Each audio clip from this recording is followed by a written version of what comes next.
Yo, yo, yo, what's up, everybody? Welcome back to another episode of the 10-7 MMA show. And not only just any show, today is our celebration show. We have our 2,000 subscriber celebration show. We said we were going to do it, I think, like a week and a half, but now we're doing it after the fact. And we're almost at 2,100 subscribers, which is super cool. And to commemorate this experience and this momentous occasion, we have Jesse on Fire joining us with a massive YouTube channel. Now, I want to explain real quick for those of you guys who don't know. And what's up, Thomas? I know you sent a comment before saying to say what's up to Jesse. So, Jesse, I think you know Thomas Karina, but he says, Jesse on Fire. What's up, my brother? Tom and Jess from Tampa. Thank you for hooking us up with this other great show. Oh, let's go. What's up, dude? I do know Thomas Karina. We've hung out in person. So I just wanted to say the reason why we wanted to have Jesse on in particular for the 2K celebration show is because for those of you guys who don't know, Jesse is the whole reason why we started this channel. So about 2.5 years ago, he had a competition where for fans of his channel, you could like chat with him and he would help you start an MMA channel, something I always wanted to do. I love the sport. I spend so much time learning about the sport. Why not funnel that into something productive? Then I trained with Justin and I met Justin at Extreme Couture. And I was like, man, there's something about this guy. I feel like we could have a lot of fun doing something like this together. And again, from the fan perspective, what I'm missing is the technical analysis, the fighter perspective, which I feel like so many people, we just don't understand what it's like to actually get in there. So that's how everything began. And Jesse has helped us from the get-go in terms of helping us with the logistics, always answering our questions and even coming on a couple times. So it's been a little bit since we've had Jesse, but that's the backstory. That's why we're so excited to have him. So welcome, Jesse, to the show. And Jesse, real quick, before we get into the mix, and Johnny Monday says, congrats on the 2K subs. Thank you, man. Before we get into the mix for today's show, Jesse, tell us a little bit about your channel, and because it's had explosive growth. When we first met Jesse, I think it was just under 100K. Now it's at 500,000 and growing. So tell us a little bit about that and how the channel has evolved. It's a really bizarre thing that happened because, I actually have a channel manager like with YouTube where I actually have a person I can interact with, and he said what happened with my channel. He's like, it's like 1 in a million. He's like, it's like that. It's a one-time thing that would ever happen. And it was what it was just that when Trump got shot, when they took the shot at Trump, I put a video up and it exploded on a level that didn't even make sense. I had 2 million views in 36 hours. I gained 40,000 subscribers from that one video. And then the same thing happened with a live stream I did. Basically, my channel doubled in size on this one story because YouTube's algorithm, they had to take all the restrictions off. And then so all of a sudden I have 2 different audiences now. It's I have an MMA audience, and then I have these guys that are in there for all kinds of other stuff. And so I just was like, I'm just going to start posting everything that I'm interested in. So I'll talk MMA when it's interesting. I'll talk, conspiracy stuff. I'll talk UFOs, whatever. So now basically my channel is whatever I feel like it is. I just post whatever I'm paying attention to. And it's a blessing too. Cause it just gives you a lot more topics that you can hit that are, where you think you can add interesting commentary. For sure. Hey, I have a question for you, Jesse. Just on that subject. I know we're going to talk about MMA, but I was reading today that, Elon Musk is kind of going against Donald Trump a little bit here. He's kind of falling off. Now he says that the whole shooting, especially because you made a video about it, was all fake news. How do you feel about that? Elon said that? No. I'm sorry. But not Elon didn't say that, but with this whole debacle of him arguing, I didn't mean to make it sound like Elon said that. This whole debacle of Elon Musk going against him. I just read today on social media, police confirm Trump was not shot. He faked the whole incident to gain sympathy from voters. What?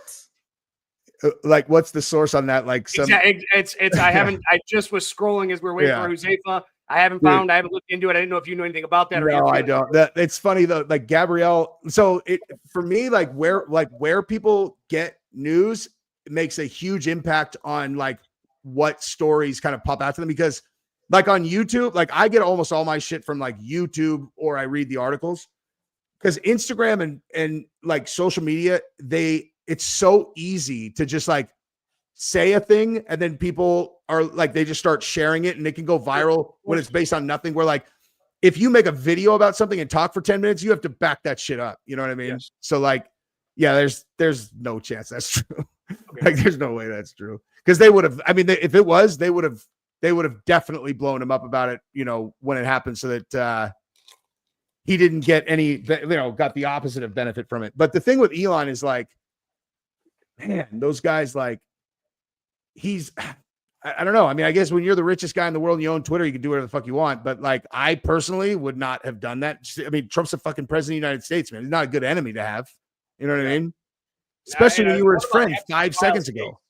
The Epstein file case that Elon was talking about, true or false in your opinion? So it's funny. I literally finished recording a video about that right as we got on. And so there's an attorney who was Jeffrey Epstein's attorney, who literally came out today and said that he verified specifically with Jeffrey Epstein that they did not have any negative information about Trump, like whatever, for whatever that's worth, it's like, but then there's also there's this released, there's a new Epstein list released in the UK from unsealed court documents that has a lot of names on it, but they don't really say whether, whether these people did any wrongdoing, and Trump is on that list, but there's like 1 million people on the list, and it's really hard to say what it means. I don't know. I just basically, I just know I don't know shit. Like I don't know anything. You know what I mean? Hey, you're humble enough to say that though, so that's great. That's great. Yeah, I don't know nothing, man. Last question for you. I'm looking at your mic right now. You have something covering your mic. What is that? Oh, it's a pop. It's like a pop thing. Like so, pop filter. Because I tend to fucking get all worked up, and if I don't have this on when I pop my peas really bad, like so to like, yeah.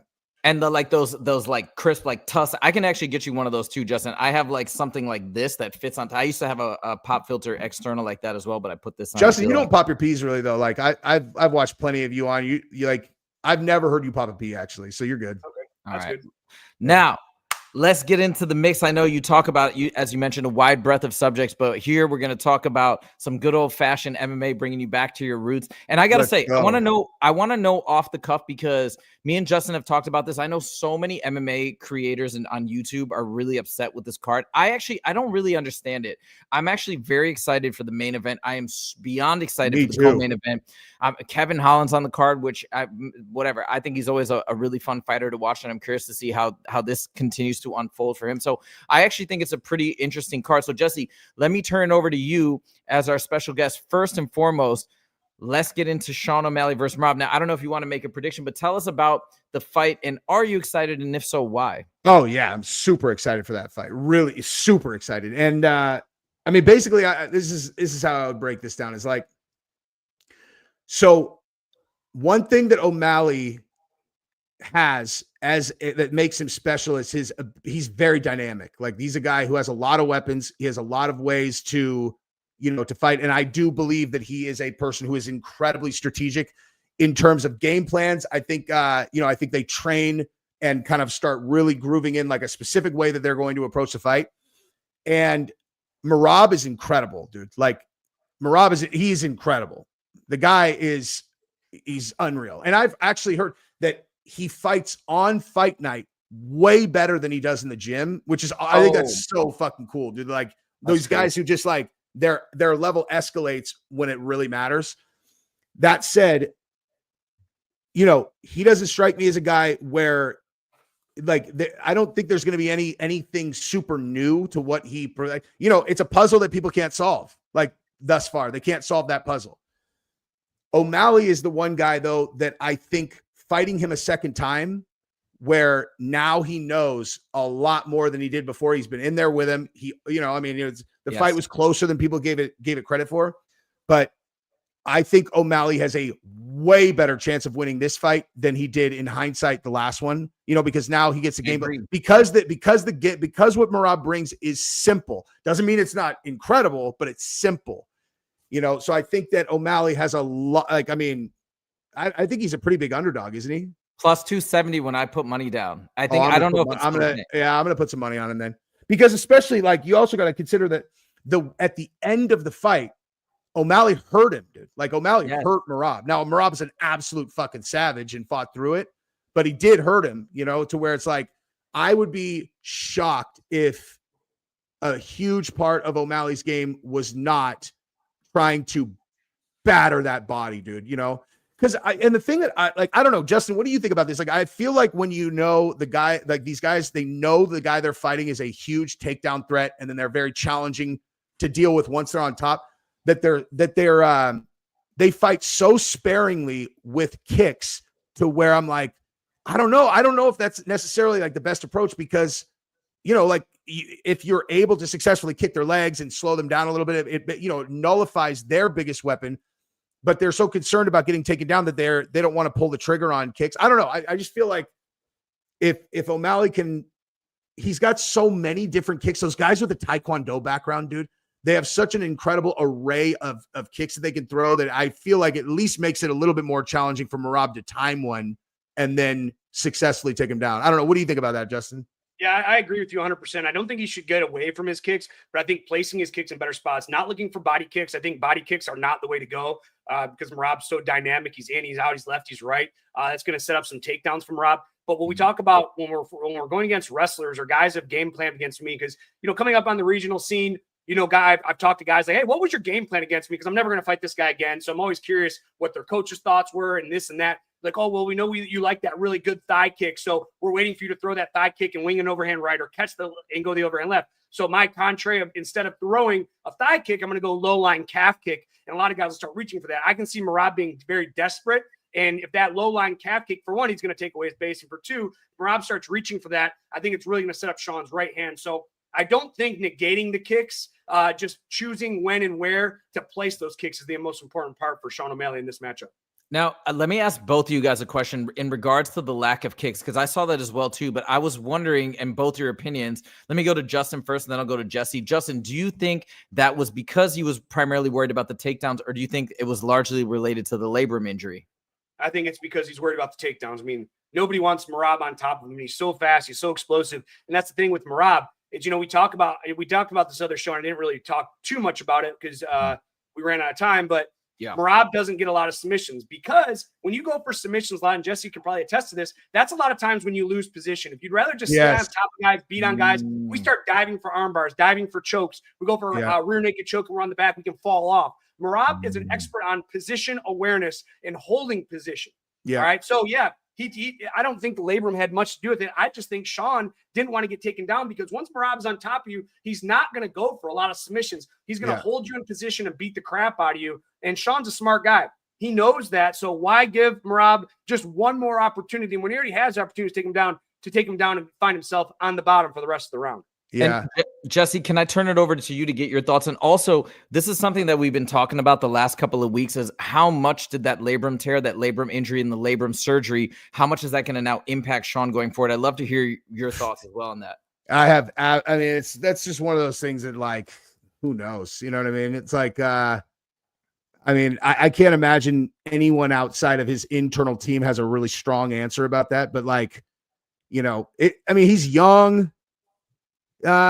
Usually if I'm just kind of off the top of my head without doing a lot of thinking on it, when guys have, big like knee surgeries or joint surgeries, whatever, it seems like you see in the examples I can think of where a person came back not as good, they were much older than Sean, I think. I don't know if that's whatever, but the thing about speaking of Merab's skill set on the submissions, that's exactly right. It's like in order to attack a submission, you have to give up position unless it's a choke. And Merab, if he got a vicious guillotine, if he got really, really good with those front chokes that are front headlock, because it almost seems like he intentionally doesn't take them because he enjoys breaking guys. He doesn't want the fight to end. It's like, if you're never going to get tired, that's the thing that most people are obviously you're afraid to get kicked in the fucking face, but I don't know, being exhausted is so scary. And if you're never going to get exhausted and you have better gas than the rebound, and nothing feels better than feeling the dude underneath you wilt when you're not tired, and so you're because it's just this feeling of it's very identifiable where you're oh, he's fucking tired. And if you're not tired, you're oh man, I'm going to run this fucking guy over. And so it's he probably probably loves that feeling. And so if he's, he grabs these things and kind of makes their breathing uncomfortable, but doesn't really, doesn't actually go for it. He had Sean in this front headlock position in the last fight. And I remember thinking, I'm like, man, he's like not even trying to finish this. I don't think. Do you remember that position that I'm talking about, Justin? You remember? Do you remember that, Uzefa? Yeah. And I think that's him, not to cut you off here, but we always talk about in the gym, especially in MMA, more important in MMA than grappling, position over submission. Mm-hmm. I'd rather be on top of you and mount, beating the crap out of you, because there's a lot of times guys, especially early on going up, they'll get to mount and they get all excited and they're like, oh, let me posture and start raining down punches. And the bottom guy goes crazy, he bucks, transitions maybe into your guard, or you go for an armbar and you sit back for your armbar and the guy rolls up on top and you're finding yourself on bottom. And Merab is just an expert at holding those positions and, like you said, wearing on you, making you wilt, especially later in the rounds and breaking guys. And Merab is that guy, man. He's not going to break. And if he feels his opponent starting to break, that's where I think, when you talk about, oh, he's really good in the gym, but he's even better on fight night, that's where I think he gains his confidence. Because when you're like Merab, I think, and I don't know, but if you meet you and Huzaifa are training and I'm getting ready for a fight and I want my cardio, my first round's going to be with Huzaifa while you watch. My second round's going to be with you while Huzaifa watches. I'm going to let you guys collect all that energy so you can come at me 100%. Now, in a fight, our levels are going like this or at the same time. But as you will, Merab's staying a little bit higher up, even though he's going down as well. And I think he gains his confidence when he feels that guy break, just like you're talking about, Jesse. Yeah. And there's also the factor of people who, especially in the grappling, are more efficient with their output. So like perfect example, like a guy gets to a mount position and, essentially like on our team, it's like the big focus is how once there is a change of position, there's going to be this period of time where your soul, let them go crazy. Like let them go fucking nuts. Your job is to maintain the position. So like with, in mount, you tuck your feet underneath and then you pancake out. They're not going to be able to get you off of them because you've got your base is really wide. And it's like, there are so many positions where I like, if you can know, like it's taking much more energy for this dude to do what he's doing than it is for me to do what I'm doing. And so like, I would imagine a guy who's fighting with his cardio like Merab is probably exceptional at that, exceptional. He runs everywhere. I heard he fucking runs everywhere. I bet he does. Dude, Merab is hilarious. So as we go into this final fight or this final day before the fight, do you guys have a prediction? I think I know where Justin's prediction is. Jesse, do you have a prediction or are you kind of going to sit on the fence? I can make a prediction, but like, I don't know. It just kind of seems silly, but here's what I would say. I think Sean has a way better chance of winning this fight than he did the last one. And I'm probably going to bet on him at plus 270 for sure. I know Justin fully believes in Merab, and we shall see. But I think this fight is very exciting. The last thing I want to say about this fight, and when people are talking negatively about it, who else would Merab have fought? There's really not. It may be Corey Sandhagen, but this was before Corey Sandhagen had his last victory over Figueiredo. So I think it's a great matchup. One last thing too about Sean O'Malley, which gets me so excited. At Fusion Fight League, Sean and Tim Welch, they coach a lot of guys that fight in Montana. So we get to talk to the team, JJ Crueljack, a lot of these other folks, Ezra Elliott. These guys are legends. And when we talk to them about what's going down at Tim Welch's gym, they have everything so dialed in terms of red light therapy, cold plunge, like they're doing everything from top to bottom, dialing the sleep in. So it also leads me to believe that that makes me more confident in Sean O'Malley. We shall see, but that's why I think it's an exciting fight. And as Jesse mentioned, I totally agree.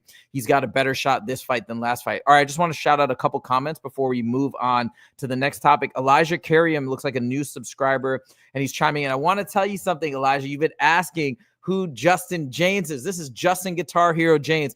5 fights in the UFC. Not only that, the fastest, if I'm not mistaken, debut knockout. Second fastest debut knockout in the history of the UFC. Also, look him up. He's the only guy that bet his entire fight purse on himself to win. Chael Sonnen somehow. I didn't know about that. Oh, dude, he bet his whole fight purse. He did lose, but I feel like that makes the story more doesn't epic. matter. And then Chael Sonnen came out and made a whole video about how I lied about it, and it was this big. Yeah, I was like, what the fuck? Like, what are you? What? Like, you have connection to get a hold of me. Why would you make a video about me? Him and I have only met 2 or 3 times. He's always been really nice. Jamie Huey, he's the nicest guy in the world, dude. He's so nice. Yeah. Every time I've talked to him, man, he came and watched one of my classes. He's like, oh, I think you're an incredible coach and this and that. And I was like, wow, this is great. Jamie Huey, who's his boxing coach on the Tough right now, who's a personal friend of mine. You could have got a hold of Jamie. Dennis Davis and you are from Oregon, or maybe he's not from Oregon, but I knew they grew up on the regional circuit together. And instead of calling these guys and be like, hey, I want to have Justin on the show to talk about this, He makes this 5 or 10 minute video. The whole thing is how I made it all up. And you know what? Say what you want. I didn't make that shit up. And you can, he's like, well, how did you place this bet without, where's your betting ticket? Well, here's the thing. I don't have $20,000. I bet 20 grand.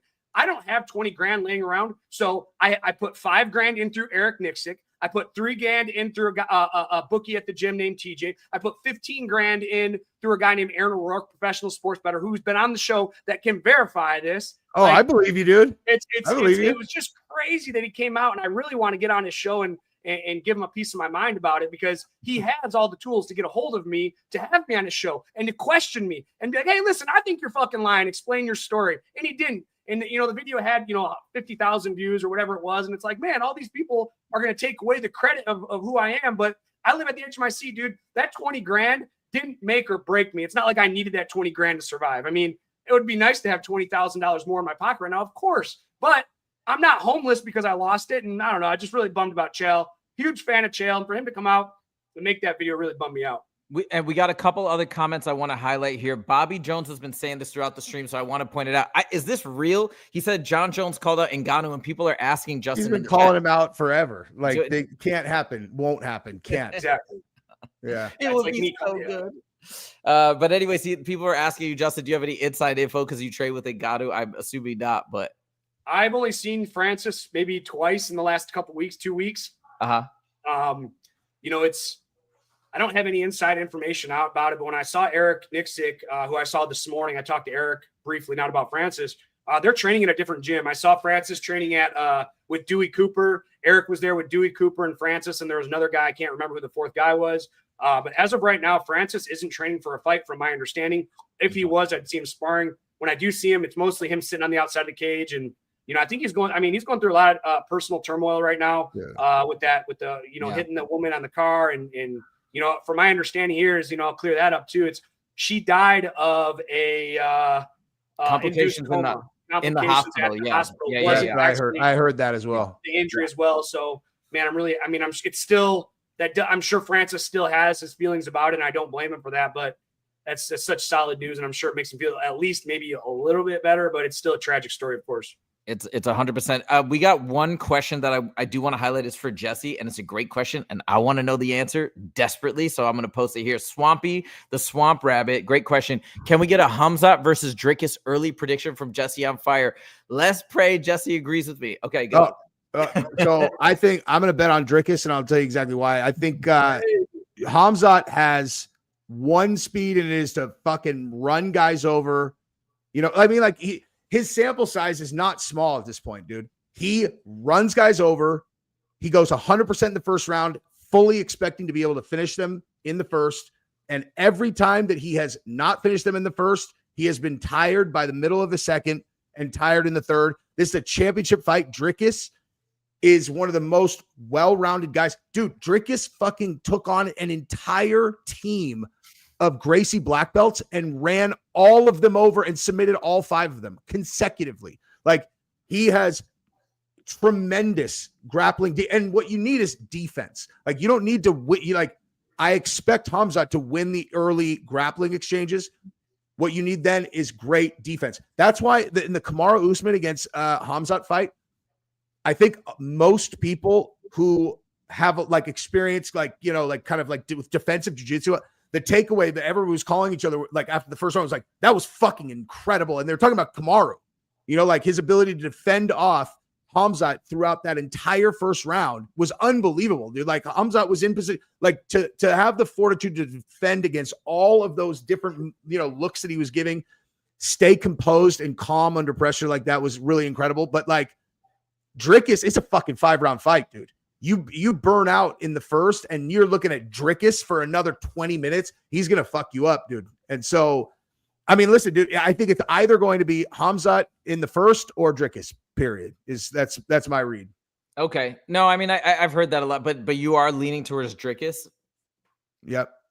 Wow. Okay. Well, I guess you enjoy, because I think Justin is too. So, all right. I guess I'm in the minority. Dang it. I bet King Turz. Well, how do you see the fight going? Because you think he's going to. I think So if he's going to win, that's how he'll win. I think. I think he's going to steamroll him. I think people are going to be blown away by, because the thing about Khamzat, first of all, if you look at the Gilbert Burns fight where people said he was tired, he actually won the third round unanimously, because I think Gilbert was more tired, but I don't think people have acknowledged that correctly. In the Kamaru Usman fight, he actually got Kamaru down on the ground in the third round. Now, he lost on 2 of the judges' scorecards, but he won round 3 in the judges' eyes in that last round. Plus, he was really, I know I'm making excuses, but like, he was really sick going into the Kamaru Usman fight, and he had a severe hand injury that he sustained in round 1. So again, I know Justin always says like I make too many excuses and stuff for based on the injuries, but like, that is the truth. It's the truth. He said it, and so I just want to give that as a caveat. But yeah, I think he is so phenomenally talented and athletically gifted. The way he shoots, even Robert Whitaker says he's never seen anybody shoot that quick and that fast. He said he has nightmares about it, that I feel like it's going to be something that Dricus has never faced. And even though I think so highly of Dricus, he's my second favorite fighter in the middleweight division, but I think Khamzat's just a different animal. Justin, do you have anything you want to add? I don't disagree with that at all. I don't disagree with anything that you said. Yeah, breaking down these fights, you guys know I made a video about DDP and, his different style. And here's the thing where I think that, I can't bet against DDP because I've lost way too much money betting against DDP. I have found every reason in every fight that he's ever had of why he's going to lose. So I'm going to get off that bandwagon right now because I'm sick of losing money. DDP always shows up and he's always, proving me wrong time and time again. Now, where I think DDP is going to struggle is, when this breakdown video comes out of his style, and people are calling it sloppy. I'm calling it unorthodox. He's a forward pressure fighter. He switches his stance a lot, but he blitzes forward. I think that if he sticks to that game plan, I think it's going to be easy takedowns for Chimaev. I think when he's going to time that blitz, that left, where he's stepping to the right, steps to his left, I think Chimaev is going to try to meet him and take him down there. I think that's where he's really going to struggle, but we'll see the adjustments he makes. I'm going with DDP for the simple fact of I'm sick of losing money. But this is why this fight is so good. People are saying Tom Aspinall versus Jon Jones is the fight, or people were saying Ilya versus Islam is the fight. No, Dricus versus DDP is the most incredible fight that I can ever imagine. I cannot wait, and there's so much great back and forth debate that it's gonna be incredible. And this video that Justin made breaking down the style, Jesse, is so lit. I'm editing it right now, but Justin basically explains, and this is the type of stuff that I geek out on, that I'm so fascinated by. He explains the method behind the madness that is DDP in 3 big takeaways. So I don't want to ruin the surprise, but we're going to post it, and Justin does a phenomenal job breaking it down. I can't wait to watch it for sure. Video. I love what you said about him being unorthodox, because I totally agree with you. And it's like, I talk about that all the time, how there are guys who have such like beautiful, crisp striking. And then there are guys where to the like untrained eye, it's like, oh, it looks sloppy, but like a guy like Didi, he's doing that on purpose. Like, he doesn't want you to know what angle his punch is coming from. He wants to throw something that you're not used to seeing and all that. You know what I mean? It's like, to me, it looks like it's intentional that he fights the way he does. Dude, it is intentional. Listen to his Dricus does an amazing interview on a podcast it's like a South African podcast, and that's but I believe him that it is all by design and by intention. They designed this fighting style with this coach to throw people off, so they're totally confused. Yeah, that's exactly right. And you can't prepare for it either. Like, you can't bring someone in, that's again by design. By the way, Johnny Monday, who is the consummate DDP defender, I don't want to say Khamzat attacker, but like, he always says that he thinks Khamzat is very overrated. So he goes, I give Uzaifa a hard time about his Khamzat praise, but I agree with him that this is let's go. We all agree. We can all agree this fight's amazing. Real quick, Joshua. And by the way, guys, if you guys could like the stream, we'd really appreciate it. We're having so much fun. The more engagement we get, the more that we get to share this really, really fun experience with more people. So if you could like the stream, we'd really appreciate it. Joshua says Chicago event is great. Yeah. Which one is the Chicago event? It's Dricus versus Khamzat. It's August 16th, and I want to go. But if that's going to happen, God, the price are going to be so bad. Because I only want to get good seats. But like for this fight, God knows how much it's going to be to sit in like the 10th or the 20th row. You know what I'm saying? But I really, really, really want to go. And I went to law school in Chicago, so I spent a lot of time there, and I'd love to go back. But spend that money, Richie Rich. That's Indian money, man. That's Indian money. That doesn't get spent. Indian money. Rupees. That's rupees. Okay, we got to move on. We got to move on to the co-main, because again, this fight card I think is so underrated. I think it's getting very unnecessary hate. This is such an amazing fight. I'm equally as excited for the co-main as I am for the main. I'm a massive fan of Kayla Harrison. I know Justin and I have talked about this fight. Jesse, what are your thoughts in terms of how excited are you and how do you see this going? I just looked up the tickets that are on StubHub so far. You know, they're pre-selling them, and you're not lying. God. They're pricey. They're pricey, but nonetheless, I think Kayla Harrison is going to run her over. I think because I mean, if you can't bet against Kayla Harrison I know Juliana Pena has good wrestling, but I mean, Kayla Harrison is a fucking Olympic gold medalist in judo. If you're not betting on her in grappling exchanges, I think you're misreading it. And Juliana Pena does not present any problems on the feet that could lead to a flash knockout. So you're like, how does Kayla not run her over? That's what Kayla said. My read. That's what Kayla said at the presser. She's like, because Juliana was like, your only way to beating me is this. And Kayla's like, what's your one way of beating me? How do you beat me? Way. Yeah, I agree. Justin, what are your thoughts? Hey, so we talked about this last week on the show, and I tell you, I wasn't that excited about it. They talked about having them facing off and sitting with each other and going back and forth. Because of your excitement about it, smoked a joint, started watching it. And I tell you what, I was really entertained. I was kind of caught off guard. I don't like to see women trash talk because they just sound so like, oh, you keep saying that. We'll see Saturday. Well, it's just rinse and repeat, rinse and repeat. But I thought Juliana did a really good job of leading the dance. And I thought Kayla did a better job of shutting her down. Made me a little excited for this fight. Obviously, as I talked about before, I wasn't super hyped about this fight. There's not very many girl fights I get excited about unless I have a personal relationship with them, like Miesha Tate or Taylor Gardado or Elena Kolesnik when I was training her for a while. But after watching Juliana's trying to lead the dance. She's doing the best she can. But I tell you what, Kayla shut her down in every facet of the argument, of the conversation. A lot of respect for Kayla, but I'm with Jesse. I think Kayla steamrolled her within 3 rounds, maybe 2. Dude, those are girls, elite world-class girls like them. It's like no girls are born aspiring to be pro fighters. These are like the biggest savages on fucking earth, those two, dude. And it's like, they've got the personality to, they're not going to take a back step. And I'm excited. Now, I will say also, smoking a joint every once in a while, and then we'll show you what's what. Yes. Smoke a joint and go watch Corey Sandhagen's last fight, dude. He is my favorite fighter on the entire fucking roster after watching that. Watch that knowing that he knew he needed to win that fight to get his title shot, which is his life's ambition.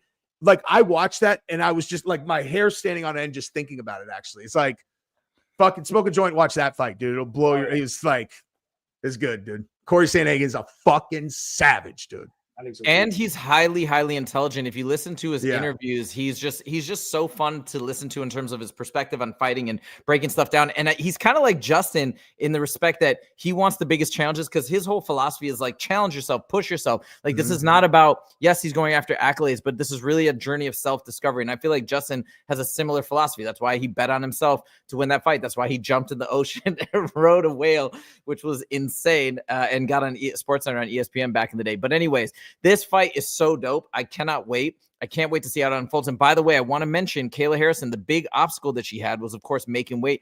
I don't know if you guys checked it out. I looked at the weigh-ins. I thought she looked good.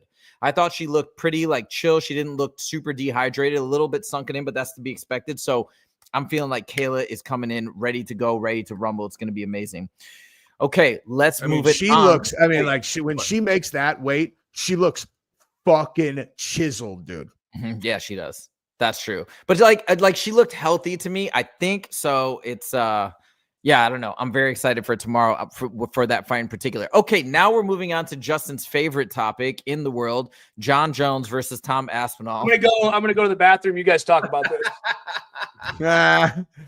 The fight that just keeps on disappointing us, and yeah, for the most part, we're both over it. However, it seems there is some interesting movement. And Jesse, I know Justin hates talking about this, and I'm quite frankly getting sick of it, but it keeps popping up in headlines. I'd love to know. It's not that I'm sorry to cut you off. Okay. It's not that I hate talking about it. It's just it's so rinse and repeat. It's the same conversation. There's nothing new. There's nothing new, and it's just annoying. And Jon Jones right now is a master manipulator of the media. He wants to just keep his name in. dude, man, sign the dotted line and let's stop talking about this guy, man. It's just, it's nothing new. It's always the same. Tom Aspinall calls him out. Tom Aspinall says he's retired. Oh, now I'm looking at the comments. We have 7 I have a comments. date. Hey, we have a date. You're we have sure a date. you do. We have a date. Oh, now Jon Jones is calling out Francis. Oh, let's talk about this for the next 5 years. Like, I don't give a fuck about Jon Jones anymore, man. And apparently he's losing me as a fan because it's be a fucking man and fight. If you want to be retired, hey, I respect it. You had an incredible career. You don't need this fight, bro. I'll be your fan regardless. But with all this trash and all this, like I said, I'm looking at this conversation. We have like 3 guys that have commented 25 times that, Jon Jones called out Francis Ngannou. Who cares? Who cares? That is a waste of your energy. That fight cannot happen contractually. It can't happen. It's Jon Jones manipulating that. It's like me calling out fucking, I don't know, but regardless, doesn't matter. A 6-year-old girl cannot happen. Like, cannot happen, dude. Exactly. And I just hate that we're all buying in and all the podcasts are buying in to talking about him, keeping him relevant, man. And it's just frustrating. It's just so frustrating at this point. Jon Jones is personally losing me as a fan. Here are my thoughts. Is A, they could have a signed bout agreement and we would not know. Like maybe they have some fucking big grand announcement they want to make. I feel like you in the whole thing. And when Dana first announced, like, we are making it's going to be the biggest fight in UFC history, I was like, dude, the guy who's on the other side of that is the dude who sat out for 2.5 fucking years waiting to get a contract that he felt good about. It's like, he does not need the money. Like, he clearly has done, made good decisions with his money, and he doesn't need it, which puts it in a very precarious situation for the UFC because their leverage with most fighters is they need the fucking money. So they can only hold out for so long. Where with Jones, that's not the case. And so he has a lot of leverage. But at the same time, he's the heavyweight champion. It's like, dude, at a certain point, if the UFC stretches it out a certain amount of time, like, dude, you have, like, if they're like, this is what we can do, man, and it takes this long, if you still are pressing them for more money, it's like, dude, like, take it or fucking leave it, man. You know what I mean? Because I guarantee they're offering him an enormous amount of money. Like, they're probably, who knows, like 15, 17 million, something like that. And he's like, oh, I won't do it for less than 30. First of all, that's unreasonable. Like, in my opinion, like 30 million is an unreasonable ask for a UFC fighter, given the infrastructure that you see, like on the UFC side, just as a business, just as an outside observer, like they have insane overhead, dude. Like they spend so much money on all this stuff, dude. And it's like, like, dude, you can back into their numbers per show a little bit. And it's like, if they're offering you 17 million, like, don't be fucking unreasonable, dude. Like, just, take it or don't, And, speaking of the money situation that you're talking about, Jesse, I just looked up on my phone, Jon Jones' net worth, and I know it's assets and homes and maybe it's not cash in hand, but he's worth $25 million. Oh, yeah. I mean, he's fine for the rest of his life. He can spend $1 million essentially a year for the rest of his life. And, he's probably going to be fine, especially his name's Jon Jones. Look at Mike Tyson. Mike Tyson went broke. He went bankrupt, but he always bounces back because who is he? He's Mike Tyson. Jon Jones is in the same category. Dude, I agree with you on that. Actually, I hadn't even thought about that like Jon Jones is one of those guys who will be able to earn after his career. I agree with you, dude. Like, and he's also got the personality for it too. Like, Mike Tyson did that fucking Vegas show and I went to that. It was really good. And like, Jon Jones will be able to make money for sure. He's one of the only guys to come out of the UFC that can do that. I think the UFC is almost intentionally not building up guys to that level anymore. Like, I think Jon is still a holdover from the previous generation where they wanted to build these enormous stars, where now the sport doesn't need them and they don't want them because of this. Like, yes. You want guys who need the money, or at the very least, they're rich, but they're not rich enough to turn down a $10 million offer for anything. Like, if they really need them and you put $10 million in front of them, like, they're going to fucking take it. And it's like, it's again, like the brand itself is now such a draw that you don't need to build it on the back of superstars, and superstars actually become a really big problem for them in negotiations. It's like, in most of this, it's probably a net benefit for most UFC fighters. It's just those top guys, they'll be rich. I mean, dude, they'll be rich, dude. If they're smart with their money, they'll be rich either way. You know what I mean? And Jesse, now that we're talking about the business, I'd love to transition. This is not a topic that I listed, but I know you're always very knowledgeable on the business side of the UFC, and this is something that I'd love to chat with you about. Everybody's been talking about a potential streaming deal. Most people are speculating that it seems to be Netflix at the forefront in terms of this race between Amazon and these other streaming platforms. And ESPN too. And ESPN is number one right now. Well, people are saying, okay, I don't know if this has been verified whatsoever, but people are saying that ESPN has been going out and like stripping out some of the UFC content, seeming to indicate that perhaps they're no longer in the running. I don't know if this is true. Do they have examples of that? Like, what are they talking about? Yeah, MMA Joe. Like, look it up, but like, have you seen actual examples of it? I saw it in a video from MMA Joey where he was going through and he was like, you can no longer find these clips. You can no longer find these videos anymore that used to previously be up there. This is according to him. I didn't verify it myself. But Jesse, just to turn over to you, I'd love to get your thoughts because you always seem to be dialed into these issues. What do you think is going to happen with these streaming deals? And how do you think it's going to impact the bottom line for the UFC?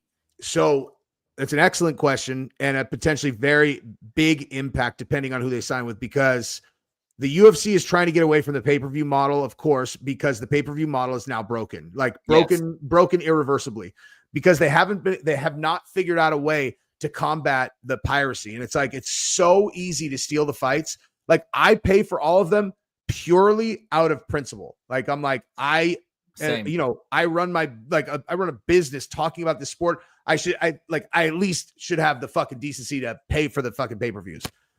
But like, when you know for sure that you have 80 to 85, maybe even 90% of people watching the event are stealing it. And the other thing too is I found out that they actually factor in the piracy numbers into what they price the brand deals that are like, so if something, if you want to have your name on the octagon, they don't do that based on the pay-per-view numbers. They do it based on the overall numbers, because so like if piracy is baked into your business model, like the pay-per-view model is broken, and so like, I'm sure that they will want to get as far away from the pay-per-view model as possible. I think in the ESPN deal, the pay-per-views like almost all went to ESPN. I'm not sure 100%, but like, I know they had some kind of, actually, I'm not even gonna speculate because I don't know exactly what it was, but let's say hypothetically that they do sign a deal with Amazon or Netflix and pay-per-views are not part of it, which who knows,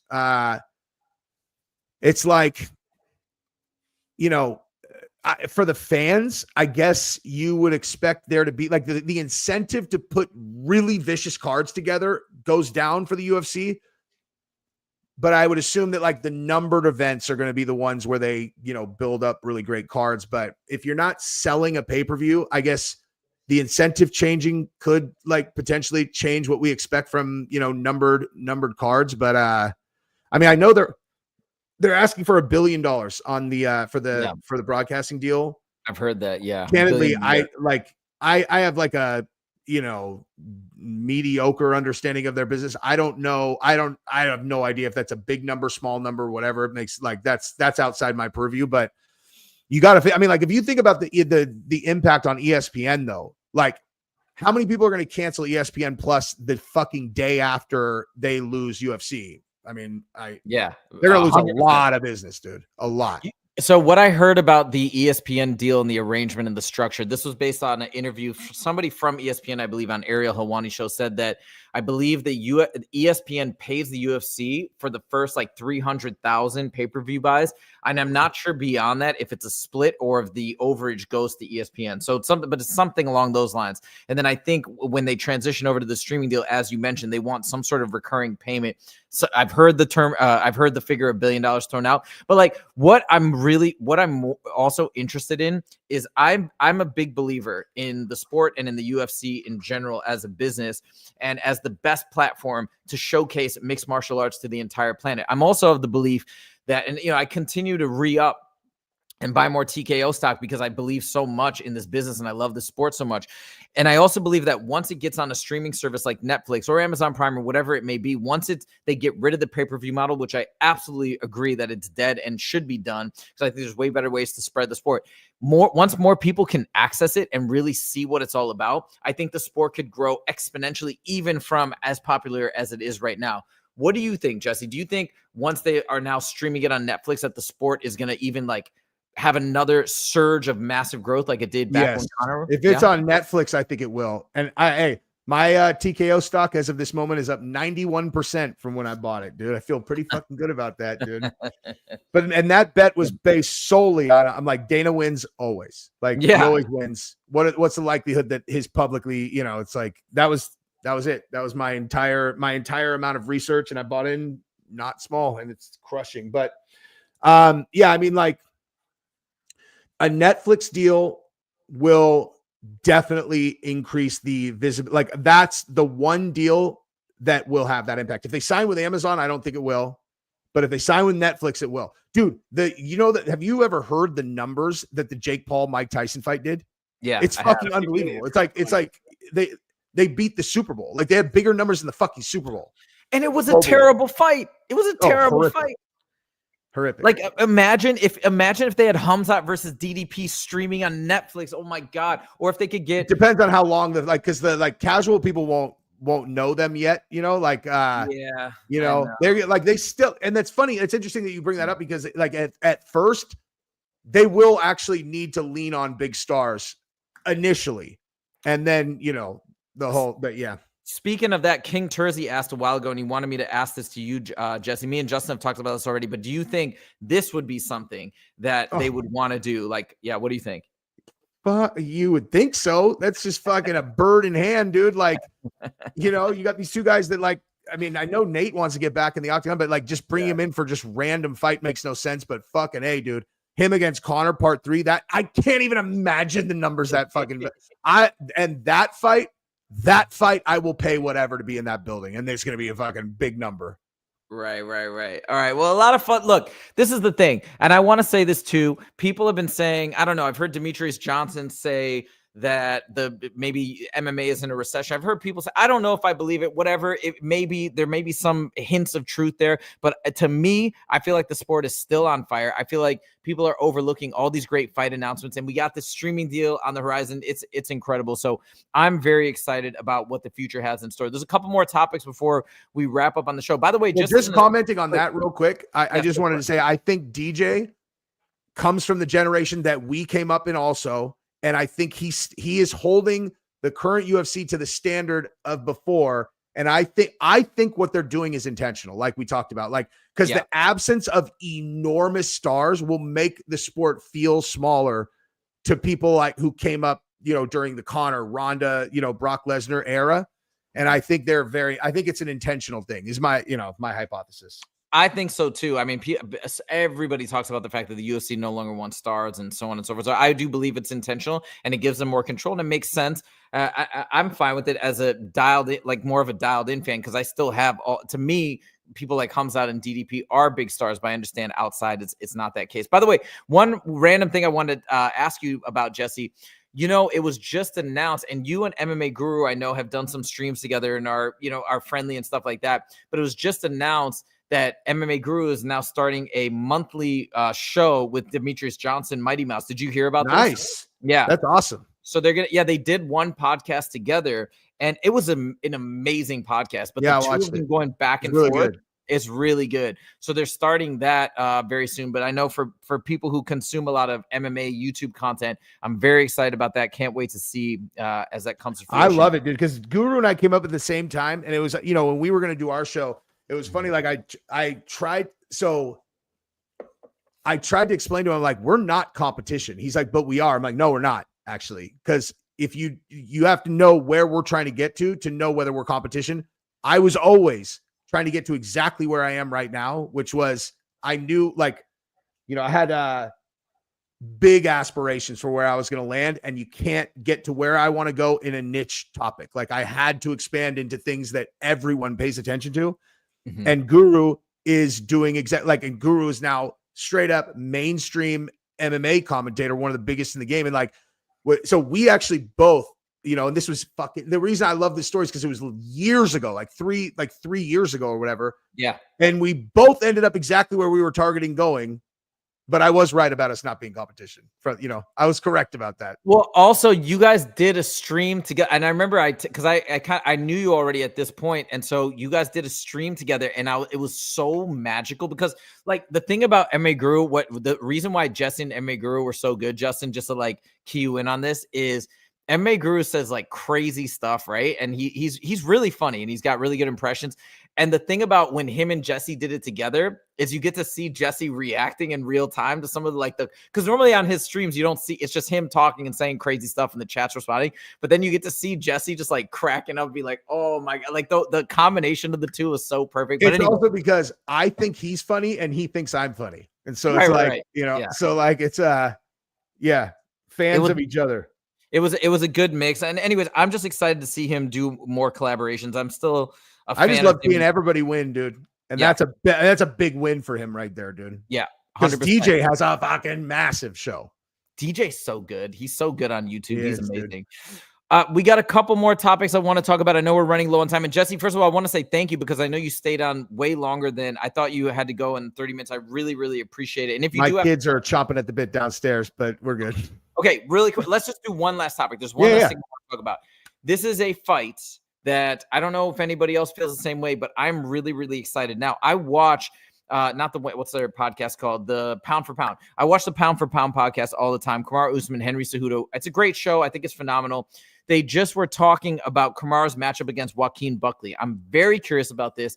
Kamaru Usman is such a legend. He did an amazing job against Khamzat Chimaev, who I firmly believe is the best fighter in the UFC. So I think he should get a lot of props for that performance. But a lot of people are counting Kamaru Usman out against Joaquin Buckley. I think, Justin, let me start with you. What are you feeling right now? Because when I listen to Kamaru Usman talk about the Joaquin Buckley fight, he actually didn't seem, this is just my perception, he didn't seem that confident, and it got me a little worried. But Justin, have you changed your mind? Are you still picking Joaquin Buckley at this point? I think Joaquin Buckley is a shoe, and I think Kamaru Usman now is I think he's a gatekeeper, man. I think he has too many injuries. I don't think he's gonna be able to overcome the injuries. We got Buckley, who's red hot right now.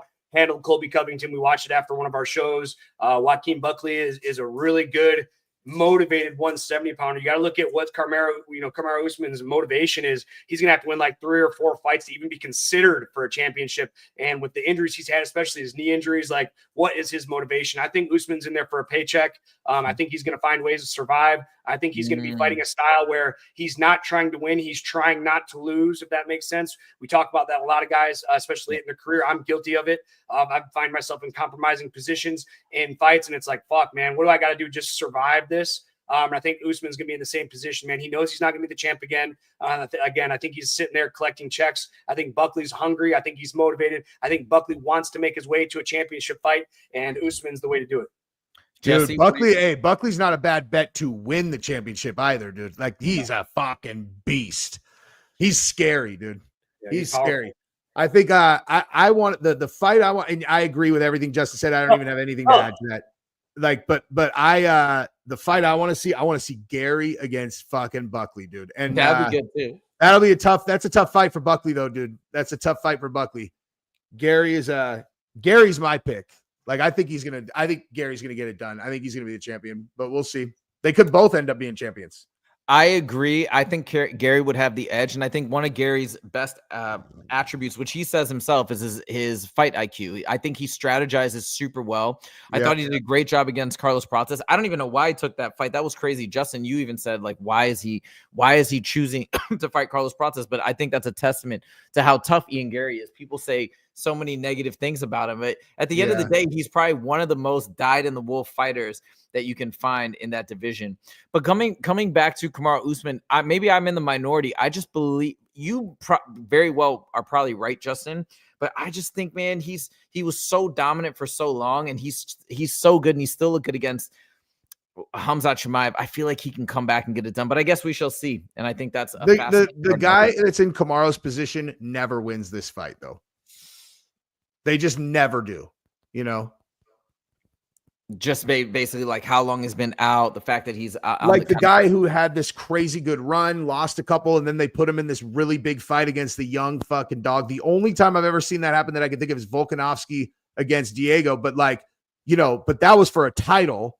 you know, and Alexander does not have the miles on his body to where in the back of his mind, like, because that's the thing is like there are certain unescapable truths about a fighter's career, and anyone outside observer or fighter or fighters observing or fighter themselves knows, like, your body is going to dictate how long you can do this for. And if you got, you know, you got no cartilage in your knees, you know, that like how, and as soon as that thought is in the back of your mind that like, I'm not sure how many more of these I can do. I think that is such an astronomical edge for the fucking opponent, you know, where like, if that's even in your back of your head at all, and like, how would you not have that thought if you're Kamaru Usman? He knows what it takes to be champion, and he knows how shot his body is. If he comes out and wins that fucking fight, dude, that I would be like, wow, dude. Like, I would be so impressive if he wins this fight, like so impressive. But, you know, I'm certainly not rooting against him or anything. I just think, again, like that guy just never wins that fight. It feels like. Well, we shall see. And I think it's going to be an exciting matchup regardless. We got a big summer of fights. And this summer doesn't start International Fight Week. It starts tomorrow. So I think this fight's going to be incredible. I think we're going to see an upset. I think Sean O'Malley gets it done. That's my prediction. I think Justin disagrees. I know, Jesse, you're kind of in the middle. You're not really sure how it's going to go, but that's the exciting part. We shall see. And Kayla Harrison for the co-main. Guys, I want to say to everybody that's been along this journey with us and joined the show today, we had a lot of concurrence. I really appreciate it. For those of you guys who are still on, thank you so much. But we want to say thank you to Jesse, again, for not only coming on, taking time out of his busy schedule to join us today, but for helping us at the beginning to get going, because I got to say, this is like my favorite thing to do right now at this point. Just come on the show and even making videos on a daily basis about the sport that we love so much, that Justin competes in and coaches in and trains in, as in, has done all these things as we continue to go on to be co-commentators for Fusion Fight League and do all this amazing stuff surrounding the best sport on the planet. So Jesse, you really helped us at the beginning and get all this stuff going. So thank you so much. And it's a pleasure to have you on for the 2K. It's my pleasure. I believe in you guys, and I fucking love doing this too. And I love helping people. Let's go. All right, guys, thank you so much for the Friday show. We really appreciate it. We'll see you back on Monday at 1:30 p.m. PST. And I believe we're going to have the head coach of Extreme Couture on, right, Justin? Oh, I think you got You're muted. Hold on. Well, anyways, I don't know what happened to your audio. His body language said yes. His body language said yes. So we're going to have the head coach of Extreme Couture on Monday at 1:30 p.m. PST. All right, guys. All right, guys. Thank you so much, and we'll see you next time. Take it easy. Guys. Later. Peace.